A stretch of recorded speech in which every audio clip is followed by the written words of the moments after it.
Chapter 685. Adam did not know of the conflicts between Fury and Alex. As soon as he heard that Fury was here to visit him, he was very respectful and polite, as he did not dare to neglect him.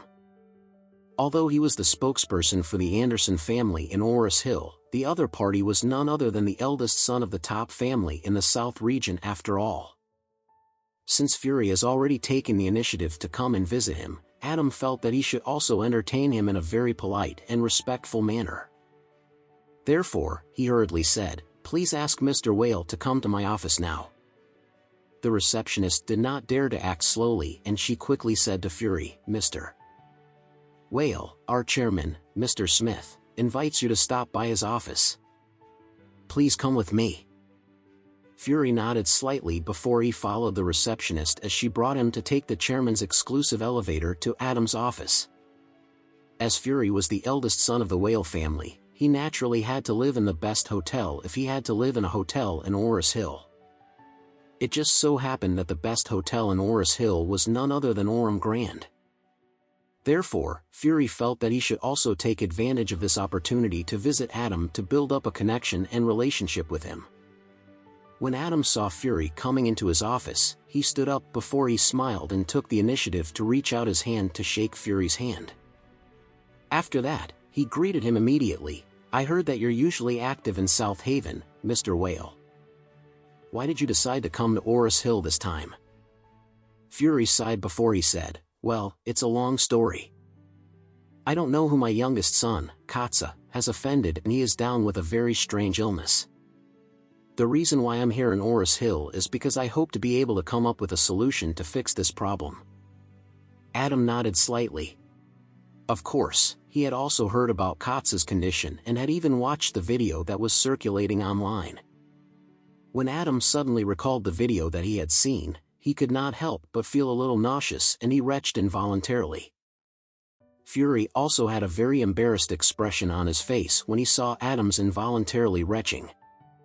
Of course, he knew why Adam was suddenly retching. In fact, to be honest, when he thought about the video of his youngest son, he could not help but feel a little sick and uncomfortable too. Therefore, Fury quickly changed the subject as he said, "Forget it. The main reason why I'm here today is to visit you, Chairman Smith. Therefore, let's not talk about all those upsetting stuff instead. I brought you a gift and I hope you will like it." After that, Fury quickly handed over the pot of big red robe tea leaves to Adam. "Mr. Smith, this is the big red robe tea leaves from the mother trees on Mount Woolly.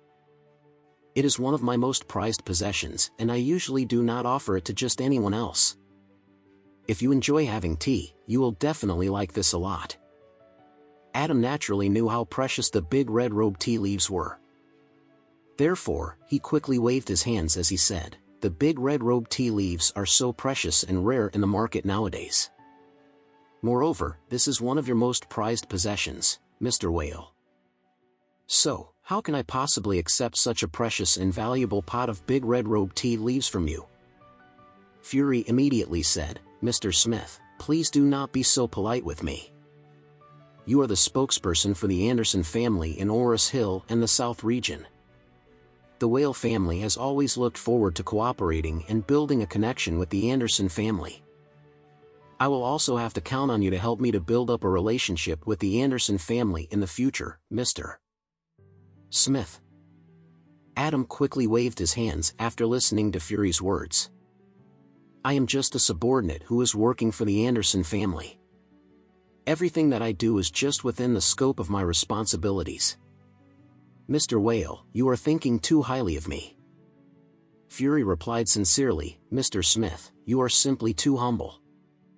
When Adam saw Fury's sincere attitude, he said, "Since you are so sincere and thoughtful, Mr. Whale, then I will not be polite anymore. I have a few bottles of Collector's Louis XIII here. I will give you a few bottles to taste later." Fury was very flattered, and he hurriedly said, "Oh, thank you so much, Mr. Smith. I really appreciate it." Adam smiled slightly before he said, "Mr. Whale, I believe that the reason why you are here to visit me today isn't just because you wanted to send some tea leaves to me, right?" Fury nodded before he said, "That's right. In fact, me, my eldest son, my assistant, and a few of my bodyguards will be staying in Oris Hill for a period of time. Therefore, I would like to book some rooms at Orem Grand for us during this period of time. I will have to trouble you then." Adam laughed before he said, "Oh, you are more than welcomed here. Mr. Whale, since you're here, you're naturally one of our most distinguished guests. I will arrange for a presidential suite for you and your son immediately. You can stay here as long as you like." Fury was very grateful and he hurriedly replied, "Oh, thank you so much, Mr. Smith." Adam smiled before he said, "Mr. Whale, you do not need to be so polite with me." After a short while, Adam suddenly asked out of curiosity, "By the way, Mr. Whale, where's your son? Why didn't he come here with you?"